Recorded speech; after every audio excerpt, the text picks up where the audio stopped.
বৃন্দাবনের নরম মাটির পথে ধীরে ধীরে হাঁটছিলেন শ্রীকৃষ্ণ। চারদিকে কদম্ব ফুলের গন্ধ, কোকিলের ডাক আর বাতাসে এক অদ্ভুত শান্তি। হঠাৎই তার কোমল চরণে বিঁধে গেল একটি তীক্ষ্ণ কাঁটা। মুহূর্তের মধ্যে যন্ত্রণায় কৃষ্ণ থমকে দাঁড়ালেন, মুখ নীলাভ হয়ে উঠল। কিন্তু আশ্চর্য, তিনি কাঁটাটি খুললেন না, শুধু মুচকি হেসে আকাশের দিকে তাকিয়ে রইলেন।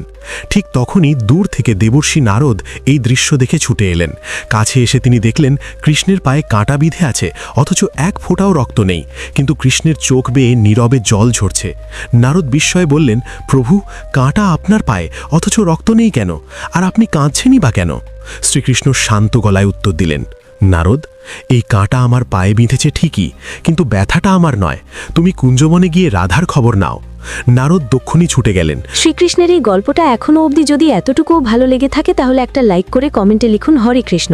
আর এইরকম গল্প রোজ দেখতে মন শুদ্ধি চ্যানেলকে সাবস্ক্রাইব আর ফলো করতে ভুলবেন না।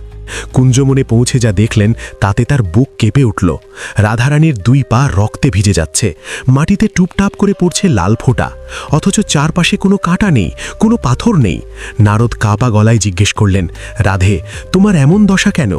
যন্ত্রণায় কাতর রাধারানী চোখ বন্ধ করে বললেন, দেবর্ষি, হঠাৎ আমার মনে হলো কৃষ্ণের চরণে গভীর আঘাত লেগেছে, আর সেই মুহূর্তেই আমার পা ফেটে রক্ত বের হতে শুরু করলো। আমি কৃষ্ণের ব্যথা সহ্য করতে পারছি না। সেই মুহূর্তে নারদ সব বুঝে গেলেন। তিনি বুঝলেন কৃষ্ণের শরীরে রক্ত নেই, কারণ রাধাই কৃষ্ণের হৃদয়। কৃষ্ণের পায়ে কাঁটা বিঁধলে ব্যথা রাধার শরীরেই প্রকাশ পায়। আর কৃষ্ণ কাঁদছিলেন নিজের যন্ত্রণায় নয়, তিনি কাঁদছিলেন কারণ তার রাধা কষ্ট পাচ্ছিল। এই কারণেই বলা হয়, ভালোবাসা মানে শুধু পাশে থাকা নয়, ভালোবাসা মানে একে অপরের যন্ত্রণা নিজে অনুভব করা।